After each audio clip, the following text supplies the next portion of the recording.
Share बाजार आखिर क्यों गिरता व बढ़ता है, इसके उठने और गिरने के क्या कारण हैं। अखबार में खबर छपी, शेयर बाजार गिरा या उछला, आखिर इसके क्या कारण हैं। अगर लोगों में खरीदने की प्रबल इच्छा होती है तो बाजार उछल जाता है, अगर बेचने की इच्छा होती है तो बाजार गिर जाता है। सिंपल फंडा है। वैसे तो बाजार के गिरने व बढ़ने के बहुत सारे कारण हैं, लेकिन सबसे बड़ा कारण क्या होता है वह है देश की इकोनॉमी। जी हाँ दोस्तों, अगर देश की इकोनॉमी अच्छी है, स्टेबल है, तो बाजार अच्छा परफॉर्म करता है। अगर देश की इकोनॉमी हिचकोले खा रही है तो बाजार धड़ाम से गिर जाएगी। 7 प्रमुख कारण आज मैं आपको बता देना चाहता हूं कि क्यों कोई शेयर बाजार गिरता है या उठता है। सबसे पहले व्हाट हैपेंड दैट डे, उस दिन क्या हुआ।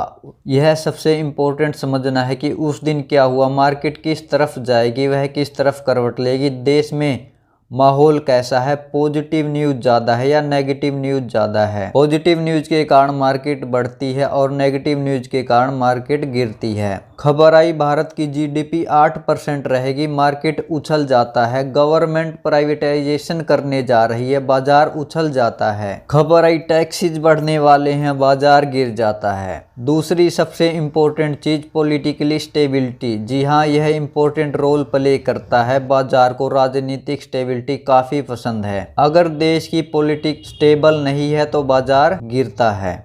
तीसरी सबसे इंपॉर्टेंट चीज है इन्फ्लेशन। जी हाँ, इन्फ्लेशन का शेयर बाजार पर बहुत ज्यादा प्रभाव पड़ता है। जब जब महंगाई बढ़ती है, कॉस्ट ऑफ प्रोडक्शन बढ़ जाता है। किसी भी माल को बनाने की कॉस्ट बढ़ जाती है, लागत बढ़ जाती है। कॉस्ट बढ़ते ही डिमांड कम हो जाता है, जिससे सेल्स और प्रॉफिट भी कम हो जाता है, सीधी सी बात। इसके अलावा महंगाई बढ़ने से एक्सपोर्ट और इंपोर्ट का बैलेंस भी गड़बड़ा जाता है। महंगाई की दर कम है, बाजार उछल जाता है। महंगाई की दर ज्यादा है, बाजार गिर जाता है। चौथी सबसे इंपॉर्टेंट चीज है क्रूड ऑयल प्राइसेस। कच्चे तेल की कीमतें बाजार पर अच्छा खासा प्रभाव पड़ता है। अगर अंतरराष्ट्रीय बाजार में तेल की कीमतें बढ़ रही हैं तो बाजार गिर जाता है। क्यों? ज्यादातर कंपनियों पर असर इसका पड़ता है। उनके अपने प्रोडक्शन के दाम बढ़ाने पड़ते हैं, दाम बढ़ने से प्रॉफिट कम हो जाता है। पांचवी, हमारे देश में मॉनसून कैसा है, यह अहम रोल प्ले करता है। जी हाँ, भारत एक कृषि प्रधान देश है, बारिश का भी शेयर मार्केट पर अच्छा खासा प्रभाव पड़ता है। शेयर बाजार में अगर आप ध्यान से देखोगे तो मई और जून में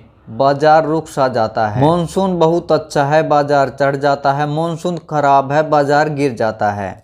छठी, FII फॉरेन इंस्टीट्यूशनल इन्वेस्टमेंट, यानी बाहर के लोगों द्वारा भारत में लगाया गया पैसा। अगर बाहर के लोग देश में पैसा डालते हैं तो बाजार बढ़ जाता है। अगर बाहर के लोग देश से पैसा निकाल रहे हैं तो बाजार गिर जाता है। सातवीं, ग्लोबल शेयर मार्केट। जी हाँ, अगर दुनिया का शेयर बाजार गिर रहा है तो उसका प्रभाव भारत के शेयर मार्केट पर भी पड़ता है, जैसा कि कोरोना टाइम पर आपने देखा होगा। खासकर अमेरिकन इकोनॉमी। क्यों? विप्रो, इन्फोसिस जैसी बड़ी बड़ी कंपनियां USA में लिस्टेड हैं। सबसे दुख की बात है, आप शेयर बाजार को कंट्रोल नहीं कर सकते हैं। तो ऐसे ही नई नई जानकारी के लिए, इंटरेस्टिंग वीडियो के लिए वीडियो को लाइक सब्सक्राइब जरूर करें।